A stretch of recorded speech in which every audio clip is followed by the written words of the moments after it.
دوستان عزیز سلام، وقت شما بخیر. امروز 5 اکتبر.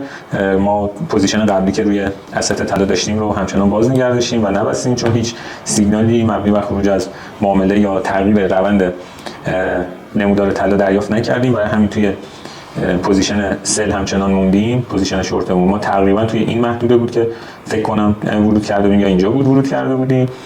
تا $8,000 توی سود رفتیم، الان در حدود 4,000 تا هستیم، ولی چون هنوز بر اساس استراتژی من روند معامله‌مون نزولیه، من توی پوزیشنم باقی موندم تا زمانی که سیگنال معکوس رو بگیرم و این پوزیشنام رو میبندم و در واقع وارد پوزیشن لانگ میشم.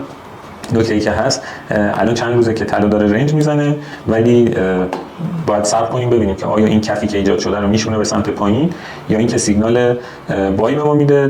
در ادامه هر اتفاقی که بیفته حتما باهاتون به اشتراک میذارم. دوستان عزیز، ادامه پوزیشنی که دیروز گرفتیم رو ملاحظه میکنید. همچنان روند نزولیه و در حدود $6,200 توی سود هستیم. حالا باز یه خبر هم داریم، ولی من پوزیشنم رو باز نگه می‌دارم. در ادامه نتیجه رو خدمتتون نشون خواهم داد. دوستان عزیز، در ادامه در واقع پوزیشنی که دیروز باز داشتیم روی اسست طلا، همچنان توی همون پوزیشن دیروزیم و نبستیم. در حال حاضر در حدود $9,000 توی سود هستیم. هنوز هیچ سیگنالی برای بستن پوزیشن من ندیدم. شد 10,000 تا. این کندلی که ملاحظه می‌فرمایید خبر نیست، اصلا تو این ساعت اصلا خبر نداشتیم.